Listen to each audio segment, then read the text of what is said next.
Feche seus olhos, curva sua cabeça.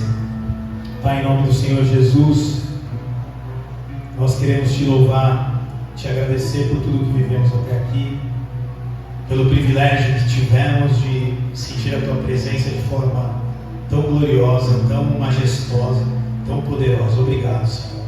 Que em nome de Jesus o Senhor continue falando conosco através da sua palavra, que ela produza frutos a 100 por 1, que ela, Pai, não volte vazia como está escrito. Pai, nós sabemos que não tem a ver conosco, mas com aquilo que o Senhor quer fazer em nossa geração, na nossa cidade, na nossa igreja. Então faz, eu te peço, em nome de Jesus. Amém, amém. Glória a Deus. Glória a Deus. Obrigado, Júlia. Natal. Está muito alto aí, estão me ouvindo?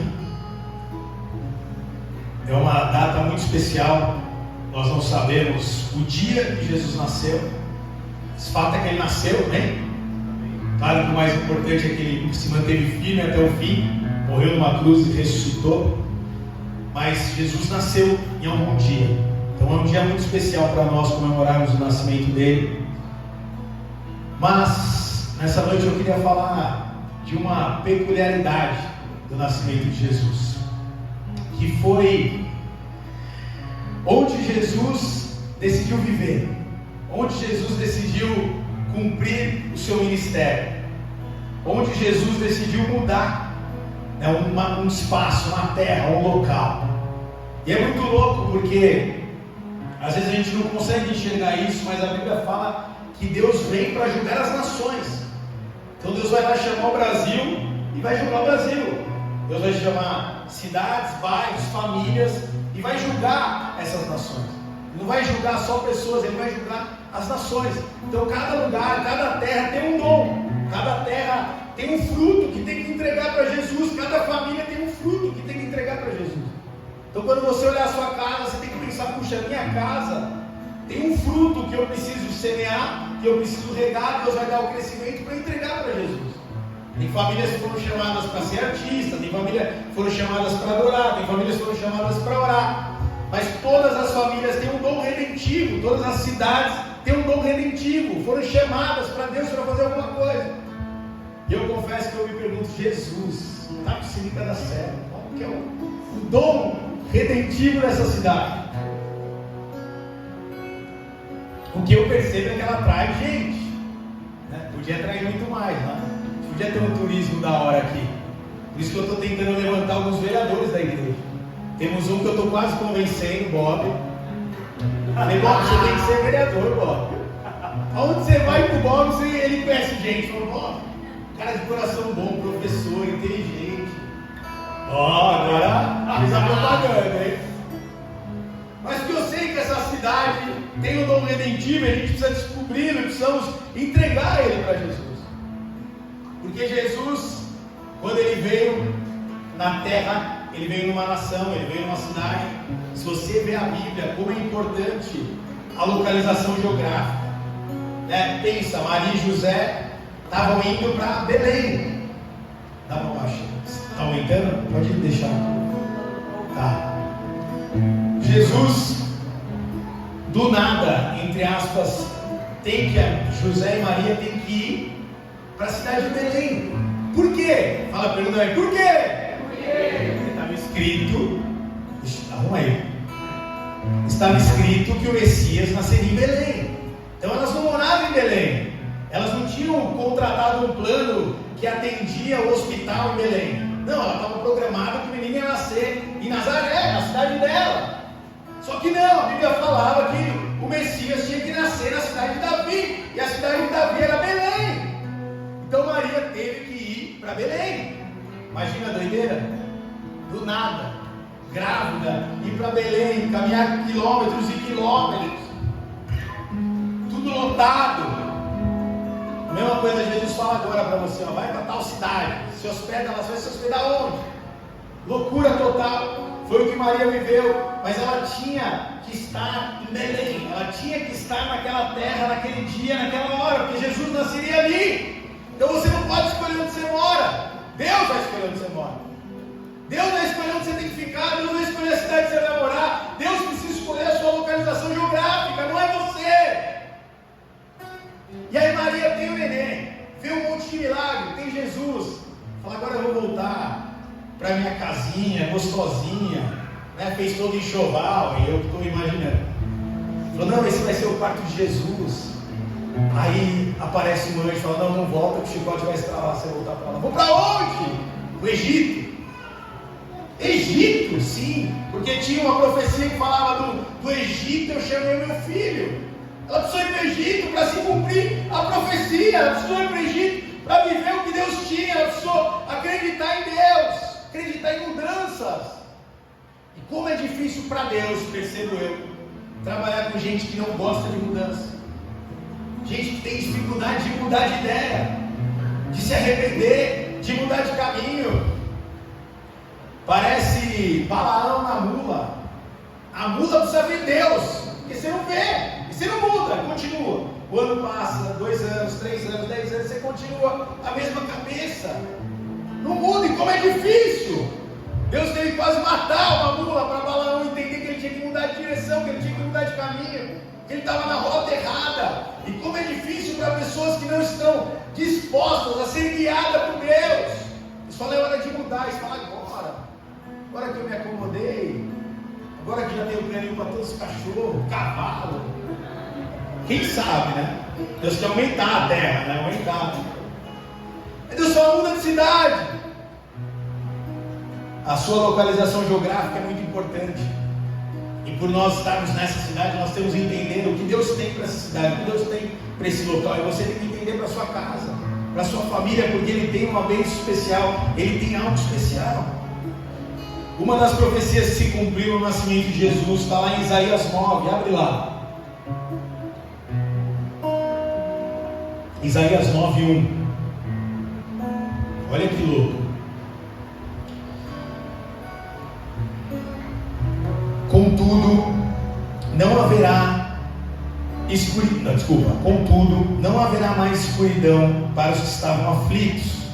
No passado, Ele humilhou a terra de Zebulon e de Naftali, mas no futuro honrará a Galiléia dos gentios, o caminho do mar junto ao Jordão. Então a Bíblia está falando que Jesus, ele ia honrar, ele ia passar pela Galiléia. Deus está falando que ele ia mudar a história daquela terra. E o que é a terra de Zebulon e a terra de Naftali? Eram 2 tribos que se venderam, que se perderam. Então era uma localização geográfica longe de Jerusalém. Eles estavam além do Jordão e eles começaram a se misturar. Então era tipo, gentil ia para lá e podia morar. Eles casavam, judeu com gentil. A palavra não permitia isso e começava uma mistureba. Tipo o Brasil, assim. Era mais ou menos isso. Tinha gente, tudo quanto é gente, tudo quanto é tipo. E aquilo para os judeus era um absurdo. Então os judeus olhavam a galera dos gentios, os judeus olhavam a galera da Galiléia e falavam, esses caras são os meia-boca, esses caras são os falsificados, esses caras não são os judeus legítimos, eles não são puros, eles são confusos, eles são misturados, eles não são puros. Então eles discriminavam o povo da Galiléia.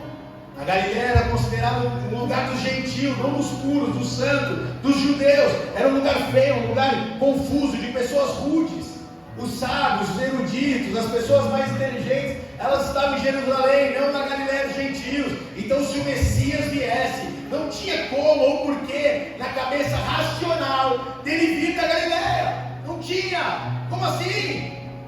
Como pode nascer alguma coisa boa da Galiléia? Foi o que o Natanael disse, João 4, 46:1. Perguntou Natanael, Nazaré, que é na Galiléia, pode vir alguma coisa boa de lá? Pode vir alguma coisa boa de lá? Olha o preconceito que os homens de lá tinham. Um fariseu, Nicodemos, foi questionado e olha o que ele fala. Olha o que os fariseus falam, João 7,52. Por acaso você também é da Galiléia? Perguntaram a ele. Estude as escrituras sagradas e verá que da Galiléia nunca surgiu um profeta. Então Jesus decide viver o seu ministério, decide viver nas ruas onde ninguém esperava nada. Localização geográfica. Ele escolheu passar ali. Havia uma profecia que ele passaria ali no lugar de trevas, no lugar de morte, no lugar onde ninguém esperava. Ninguém. E é mais ou menos o que a gente olha para os nossos bairros, para a nossa cidade, para os nossos vizinhos, para os bairros vizinhos.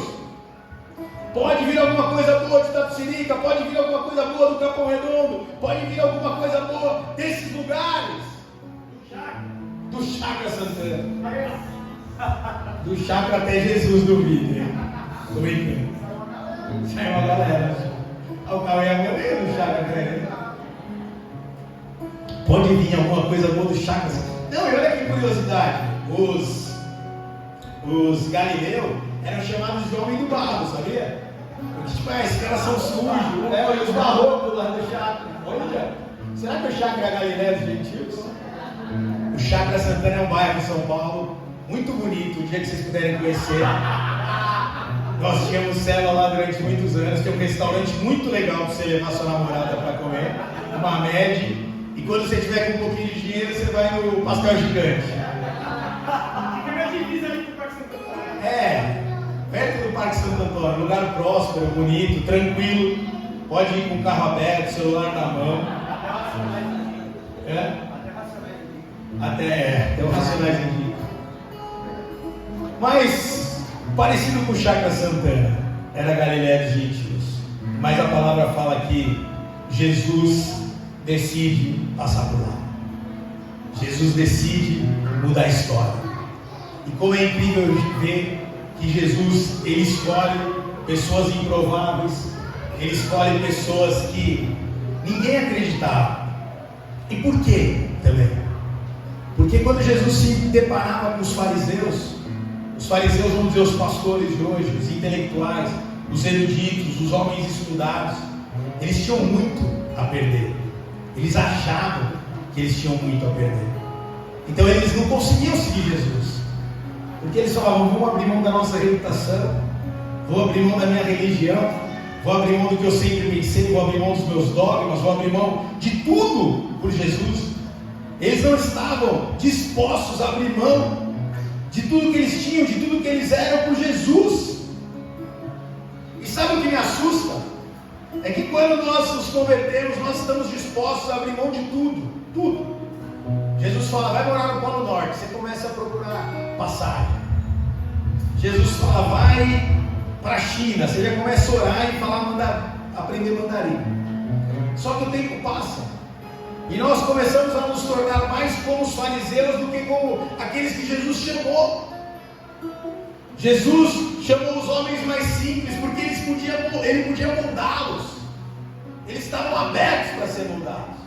E quando nós nos convertemos, nós estamos abertos para ser moldados por Deus. Mas o tempo passa e você tem família, você tem isso, você tem aquilo, você tem dinheiro, você tem ministério. E aí você não consegue mais ser moldado por Deus. Você não consegue deixar mais Ele transformar a sua vida, mudar a sua história. Olha o que a Bíblia fala para os crentes em Filipenses 2,5.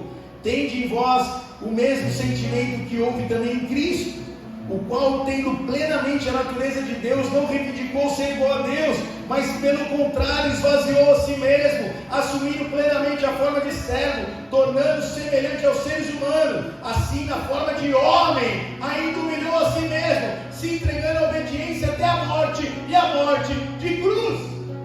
Então Jesus, ele não só se esvaziou de descer no céu, ele se esvaziou de descer no céu, e na terra ainda ele se esvaziou como homem, e morreu na morte mais horrível que existia, a morte de cruz. Mas ele precisou se esvaziar, ele precisou abrir mão dele mesmo, ele precisou abrir mão de tudo, para viver o que Deus tinha para ele. Mesmo estando na forma de Deus, não quis ser igual a Deus, antes se esvaziou. E quando nós nos convertemos, nós nos esvaziamos. Mas com o tempo, a nossa disposição a viver para o reino, com o tempo, a nossa disposição para viver por Deus, começa a pesar.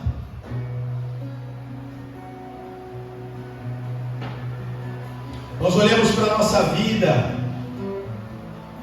e pensamos duas vezes. Não é mais como antes, que você estava disposto a fazer o que Jesus mandava você fazer. Por que ele foi para essas terras? Por que a Bíblia fala que ele escolhe os fracos? Por que tantas vezes ele escolheu pessoas quebradas, pessoas destruídas? Porque ele sabia que essas pessoas estavam dispostas a ser moldadas por ele. E quantas pessoas se convertem e têm a vida, mas não destruída, né? Porque é do lado bom, mas começa a ser apertado por Deus de todos os lados. Vai sendo apertado, vai sendo exprimido, vai perdendo coisas, vai perdendo amigo, vai perdendo dinheiro. Você fala, meu Deus, o que está acontecendo? O que está acontecendo é que Ele te escolheu. Ele está te peneirando, está te tirando o que não presta, está te ajudando a fazer a vontade dEle. Mas nós precisamos estar dispostos a sempre nos esvaziarmos, a sempre nos diminuirmos para que Ele cresça. Deus chamou essa terra porque Ele sabia que ali o Evangelho ia poder ser pregado, que ali as pessoas iam se converter, os cegos poderiam ser curados.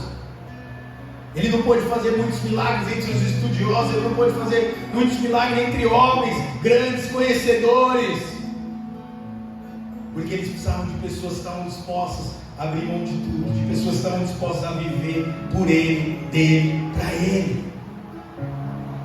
Nós estamos acostumados a ouvir um Evangelho que vai, levanta, luta, resiste, você vai vencer, você vai prosperar, e é verdade. Só que se você olhar a fundo, o Evangelho na verdade é rendição, é obediência. Não é quanto você aguenta apanhar, não é quanto você aguenta lutar, é quanto você aguenta se render. Quando você pode fazer, e você fala, não vou fazer porque Deus não permitiu. Eu posso resolver, mas eu não vou resolver porque Deus não permitiu. Eu posso casar, mas eu não vou casar porque Deus não mandou. Eu posso mudar, mas eu não vou mudar porque Deus não permitiu. Eu posso fazer do meu jeito, mas eu escolho não fazer. Jesus foi ser preso, Pedro daquele jeito dele, e como é importante pessoas como Pedro, amém? Não é por acaso que ele foi o líder da igreja, mas Jesus repreendia muito, que ele errava muito, que ele tentava muito também. Quem tenta erra. E aí ele vai e corta a espada, vamos pra cima. Ele estava só esperando essa hora, igual a gente, né? Você está só esperando. Aí Jesus falou, Pedro está viajando. Se eu quisesse, o Pai mandava milícias e milícias de anjos para me proteger. Eu não preciso da cruz. Eu posso resistir à cruz, mas eu me rendo à cruz. Eu posso lutar contra a cruz, mas eu me rendo à vontade do Pai. E essa é a grande dificuldade do Evangelho, é você se render a Deus. Satanás nos tenta na nossa fraqueza, mas Deus nos prova onde nós somos fortes, onde nós conseguimos resolver, onde nós conseguimos fazer. Satanás vê que você é fraco numa área, ele vai lá te tentar, mas Deus não. Deus te prova onde você pode, Deus te prova onde você é forte, Deus te prova onde você pode fazer. Paulo era um cara estudioso. Por que ele tinha o espinho na carne? Porque Deus provava ele onde ele podia, onde ele era bom, onde ele era forte. Aí ele entende e fala, Deus, a sua graça me basta, e o seu poder se aperfeiçoa na minha fraqueza. O mais difícil é nos rendermos onde sabemos, onde podemos, onde queremos, onde sabemos caminhar. Quantas vezes nós estamos buscando direção, Deus, para onde eu devo ir? Deus, qual o caminho tomar? Deus, isso é válido, é maravilhoso. Mas quando o que nós muitas vezes temos que fazer é, Deus, o que o Senhor quer fazer? O Senhor quer que eu fique parado? O Senhor quer simplesmente que eu me renda e passe por isso? Muito gostoso falar que nós vamos vencer. Mas Jesus, para vencer a cruz, ele teve que passar pela cruz. Ele teve que se render à vontade do Pai. Ele teve que entender, acreditar que aquela era a vontade boa, perfeita e agradável do Pai. E ele precisou passar pela cruz, onde ele foi chamado para vencer, ele morreu. Onde ele foi chamado para ser vitorioso, foi onde ele se entregou e onde ele morreu. No seu dom, no seu talento, no seu chamado, onde você foi chamado para brilhar, para fazer acontecer, onde você tem que se render, onde você tem que se entregar. Fala, Deus, eu posso fazer na minha força, eu não vou fazer. Eu vou esperar, eu vou me render, eu vou esperar a sua vontade.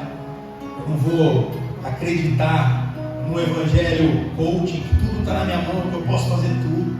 Não, tudo está na sua mão. E como nós precisamos ter cuidado para que o nosso coração não esteja tão preocupado com as coisas dessa terra, nós venhamos a não esquecer dele.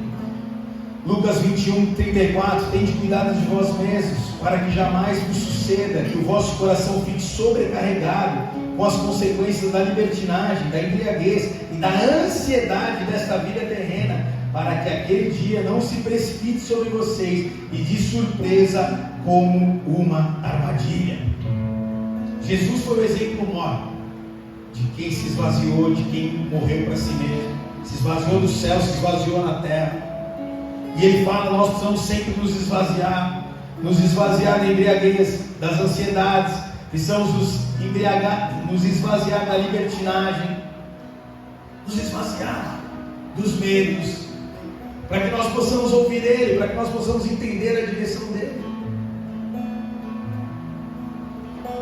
E teve um homem na terra que aprendeu isso, e Jesus faz um elogio para esse homem que eu queria que ele fizesse sobre nós. João 5,35, Jesus está falando de João Batista, ele fala assim: ele era uma candeia que queimava e iluminava, e vós quisestes por um momento se alegrar na sua luz.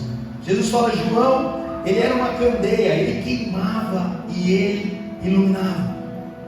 Sabe qual é o segredo de João?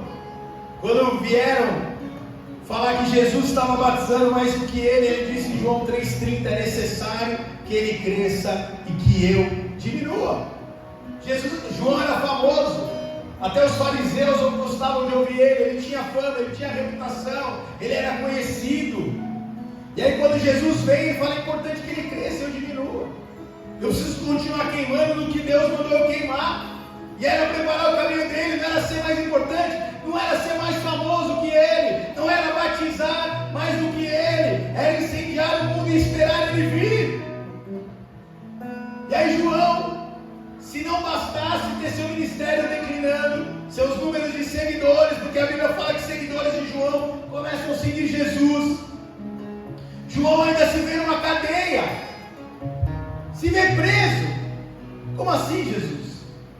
Eu sou o profeta, eu sou seu primo, crescemos junto, temos familiaridade, me ajuda. Fiz tantas obras, vou acabar aqui preso, injustamente. E João perde o ministério, perde a liberdade, vai preso. E ele simplesmente se rende. Por isso que ele era uma candeia que não parava de queimar. Por isso ele era uma candeia, por isso que ele foi elogiado por Jesus, porque ele se rendeu à vontade do Pai. Se a vontade do Pai é que meu ministério diminua, para que o dele cresça, que meu ministério diminua. Se a vontade do Pai é que eu vá preso, que eu vá preso. Eu me rendo à vontade do Pai. Na força dele, onde ele recebia elogios, onde ele era glorificado, ele vê Deus o tratando, ele vê Deus tocando onde ele era mais forte. E como dói para nós entregar, como dói para nós entregar o nosso direito, como dói para nós entregar o que nós sabemos que é nosso, por herança. Vou tentar exemplificar para ficar mais claro. Isaac, Deus dá uma promessa para Abraão, aí Deus dá um filho para Abraão, e aí o filho dá força de Abraão, e aí do nada Deus pega o filho de Abraão. A força, a promessa, a resposta de Deus. O que Abraão faz? Entrega o filho para Deus. A força dele, a promessa de Deus, tudo que Deus tinha prometido para Abraão, tudo que Deus tinha falado para Abraão estava em Isaac, e do nada Deus fala, entrega Isaac. Porque o inimigo nos tenta na nossa fraqueza, mas Deus nos prova nas promessas, na nossa fortaleza, onde nós estamos vencendo, onde nós estamos conquistando, onde nós vamos romper. O chamado de Abraão era ser pai das nações, e Deus provou a Abraão. Abraão, o que é mais importante para você? Ser o pai das nações ou ser meu filho? O que é mais importante para você? Ter a promessa cumprida ou me obedecer? É contraditório, mas aconteceu com Abraão, aconteceu com João. Foi preso, decapitado.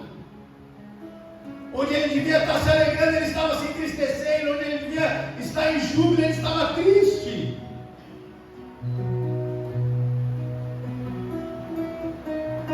Porque Deus provava o coração desses homens, como prova os nossos corações. Nós gostamos de pregar lute, e é importante. Nós gostamos de dizer, se levante, vai para cima. Mas e quando Deus diz, se renda? Olha o povo dele. O povo de Deus, repete comigo, o povo de Deus. A terra da promessa. Vamos, mais forte, a terra da promessa. O templo de Deus. Tudo isso estava em Israel.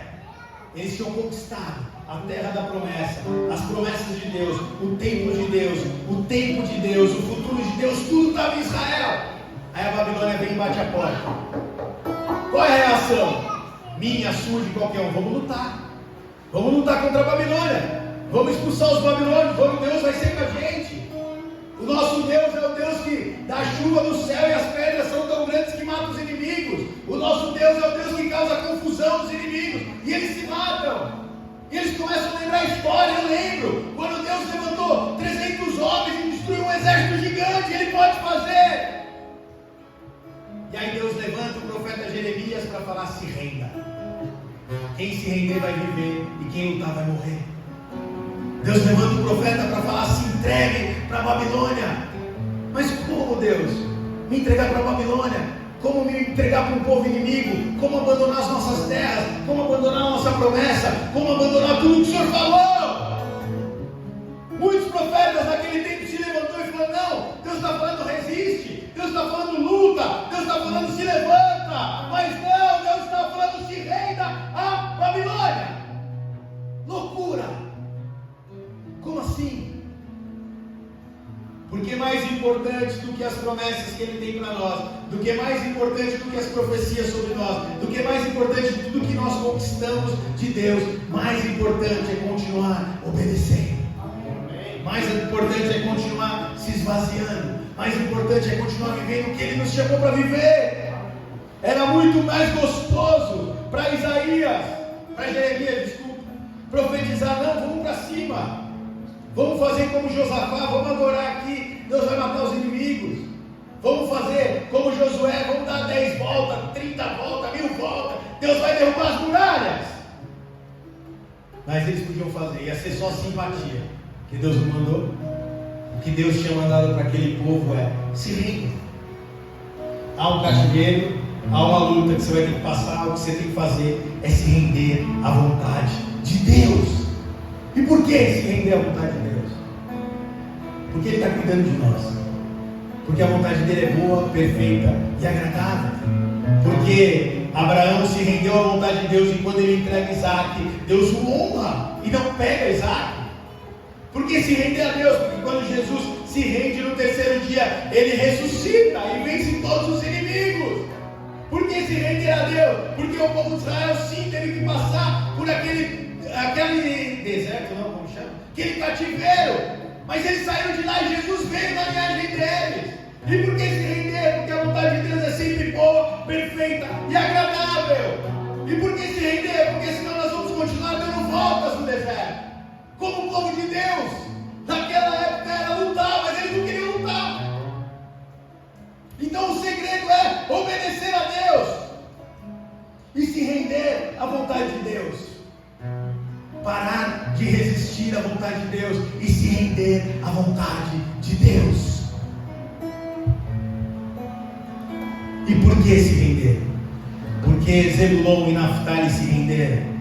E há uma promessa maravilhosa sobre nós, que eles viveram. O povo que caminhava em grandes trevas viu luz.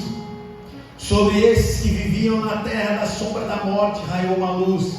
Fizeste crescer a nação e os aumentaste a sua alegria, e eles se alegraram diante de ti, como os que se alegram na colheita, como os que se alegram quando dividem os bens tomados na batalha, pois tu destruíste o jugo que os oprimia, a canga que estava sobre os seus ombros e a vara de castigo do seu opressor, como no dia da derrota de Midian, pois tu pois toda bota de guerreiro usada no combate, toda veste revolvida em sangue serão queimadas como a lenha no fogo, porque um menino nos nasceu, um filho foi nos dado, e o governo está sobre os seus ombros, e ele será chamado maravilhoso, conselheiro, Deus poderoso, Pai eterno, príncipe da paz. Ele estenderá o seu domínio e a paz sem fim sobre o seu trono, o trono de Davi, e sobre o seu reino, estabelecido, mantido com justiça e retidão, desde agora para sempre. O zelo do Senhor dos exércitos fará isso. Aleluia, glória a Deus. Essa terra escura, em trevas, viu grande luz. Se nós nos rendermos à vontade de Deus, nos submetermos à vontade de Deus, nós veremos grande luz. Nós veremos a sombra ser dissipada de nossa vida, como Zebulon e Naftali veio. Nós nos alegraremos com a colheita que o Senhor há de fazer sobre nós. Nós dividiremos os bens tomados na batalha. Ele quebrará o jugo que há sobre as nossas vidas, o jugo opressor. Ele governará sobre a nossa casa como um conselheiro, como um maravilhoso, como um Deus poderoso, como um Pai eterno, como um príncipe da paz. Ele estenderá o nosso domínio e haverá paz sem fim no nosso meio. Mas nós precisamos nos render. Nos render. Você deve batalhar contra os seus inimigos, mas se render sobre a vontade de Deus. O inimigo te tenta nas suas fraquezas, mas Deus te prova nas promessas, nas coisas fortes que tem na sua vida. Ele te prova em tudo que Ele te deu. Ele te prova para ver se o nosso coração continua o mesmo de obedecer e segui-lo. Feche sua cabeça por os seus olhos. Os levitas podem subir aqui. Vamos adorar o Senhor. Foi. Eu falei, fecha a cabeça? Abra a sua cabeça, Deus. Amém? Pode apagar as luzes aí, por favor. Deus nos chama a nos render à vontade dEle. Deus nos chama a nos render à vontade que é boa, perfeita e agradável. Chega de lutar. Chega de lutar contra Deus. O que você pode fazer nessa noite é lutar com Deus, como Jacó fez. Mas Deus te chama nessa noite para se render à vontade dEle.